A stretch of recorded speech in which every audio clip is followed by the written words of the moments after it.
आपण अनेक वर्षापासून भाजपमध्ये काम करत होतो. भाजपचे प्रदेशाच्या पदावर होतात, महत्त्वाच्या पदावर देखील काम करत असताना थेट आता बंडखोरी करावी लागली. आपला तिकीट पक्ष नाकारलं आणि आज आता पक्षाच्या मार्फत आपल्या निलंबनाचा फर्मान करण्यात आलं. काय सांगणार? अनेक वर्षापासून एखादा कार्यकर्ता काम करतो आणि सातत्याने जीव ओतून आपली पक्षनिष्ठा आणि आपला वेळ, आपलं सगळ्या श्रम या विषयात लावत असतो. हे लावत असताना त्याच्याही मनामध्ये निवडणूक लढवावी असा एक भूमिका असते. पण ऐन वेळेस लोक जेव्हा पक्षामध्ये प्रवेशित करतात, पक्ष मोठा होतोय, पक्षात प्रवेश करणं काही चुकीची गोष्ट नाही आहे. पण पक्षाने सगळंच चाब्यात त्यांच्या ताब्यात देऊन सगळे सूत्र त्यांच्या ताब्यात द्यायचे आणि आमच्यासारख्या कार्यकर्त्यांचे तिकीट तर जाऊच द्या, साधं उमेदवारी सुद्धा तुम्ही करू नये इथपर्यंतचे प्रयत्न करायचे. हीच खरी शोकांतिका आज भारतीय जनता पक्षाचा कार्यकर्ता म्हणून मला दुर्दैवाने सांगावंसं वाटतं की ठीक आहे, मी एक कार्यकर्ता म्हणून उमेदवारी मागणं हे काही गैर नसतं. पण त्या कार्यकर्त्याला तुम्ही उमेदवारी पण देणार नाही. उमेदवारी केली तर त्यांनी अपक्षही उमेदवार उभा राहू नये. मग वर्षानुवर्ष काम करणाऱ्या कार्यकर्त्यांनी ज्याची जी आयुष्याची कमाई असते, कार्यकर्ता भारतीय जनता पक्षाचा, ते सुद्धा हिरावून घेण्याचा अधिकार यांना कोणी दिले? या पदाधिकाऱ्यांना. या सगळ्यात मोठा प्रश्न माझा पदाधिकाऱ्यांकडे आहे की ज्यांनी आयुष्यामध्ये काम करणाऱ्या कार्यकर्त्यांचे पद सुद्धा काढून घेतले असतील, जे आत्ता एक महिन्यापूर्वी ज्यांनी लोकसभा, विधानसभा, ज्यांचा पूर्व इतिहास तुम्ही तपासून बघा, अशा लोकांसाठी जर तुम्ही आमच्यासारख्या पक्षनिष्ठ कार्यकर्त्यांची पदं आणि तिकीटं कापत असाल तर याच्यापेक्षा भारतीय जनता पक्षाचा कार्यकर्ता राहण्याचं दुर्दैव कुठलं नाही. आपल्याला नंतर पुन्हा भाजपात जाल काय? आत्तापर्यंत भारतीय जनता पक्षाचा इतिहास जर बघितला तर माझे जे प्रतिस्पर्धी आहेत, आमचे जुने मित्र, ते सन्मान्य सुनील आबाज माझ्या विरुद्ध निवडणूक लढवत आहेत.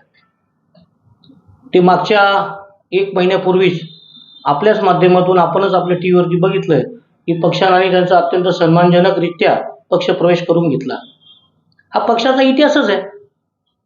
त्या इतिहासाला नितीन पोफळे पण काही वेगळा असू शकणार नाही, कारण की पक्ष आणि त्याच्यासाठी केलेलं काम पक्षाला चांगलं ज्ञात आहे.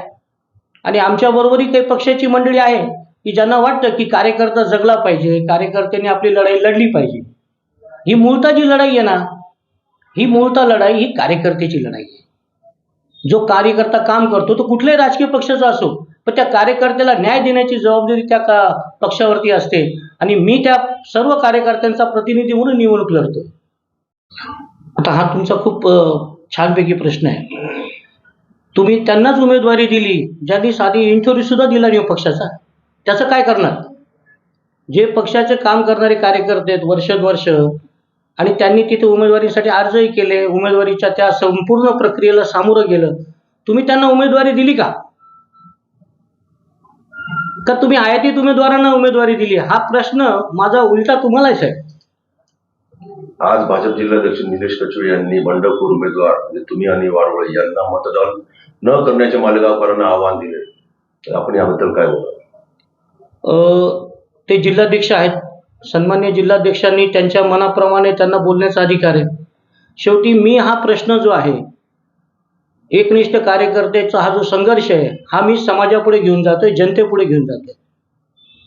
आणि भारतीय जनता पक्षाचा जो वारंवार वर्षानुवर्ष जेव्हा काम करतो तर तो चेहराच भाजपचा होत असतो. तुम्ही जरी किती म्हटलं की भाजपच्या यांनी मतदारांनी देऊ नये, मग आम्ही कुठले होतो? आम्ही भारतीय जनता पक्षाचेच कार्यकर्ते आहोत. निवडलो तर आम्ही पक्षाला समर्पित होणार आहोत. तर याची भूमिका त्यांनी पहिले समजून घेतलं पाहिजे की उलट त्यांनी म्हटलं पाहिजे की दोन आपल्या कार्यकर्त्यांमधला हा संघर्ष आहे. दोन उमेदवारी, ती दोघं मित्र पक्षाची तुमची जेव्हा मैत्रीपूर्ण लढत होते, तर दोन कार्यकर्त्यांची मैत्रीपूर्ण लढत होऊ शकत नाही का? हा माझा सवाल आहे. पडणार नाही, हा खरंच फरक पडला नाही आहे का असला म्हणून त्यांनी सांगितलं. आता एक लक्षात घ्या, जर माझी दखल घेण्या इतकी जर माझी क्षमता नसती तर कदाचित त्यांनी हा प्रश्न उपस्थित केला नसता. कदाचित जनता याचं उत्तर चांगल्या पद्धतीत देईल असं मला वाटतंय की निष्ठावंत कार्यकर्ता काय असतो आणि आयातीत कार्यकर्ता काय असतो. तर मग तुमचे निलंबन आहे कोणासाठी? मला कुठल्याही प्रकारचं पत्र आत्तापर्यंत प्राप्त झालेलं नाही. आणि सगळ्यात मोठा प्रश्न तर मला आज हसू येतंय. मला अत्यंत मोठा धक्का बसलेला आहे की नितीन पोफळे सारख्या कार्यकर्त्याचं निलंबन कोणासाठी? हा मूळ प्रश्न आहे. 1 महिन्यापूर्वी पक्षात आलेल्या कार्यकर्त्यासाठी जर तुम्ही माझ्यासारख्या कार्यकर्त्याचं निलंबन करत असेल तर जनता याचं उत्तर त्यांना देईल.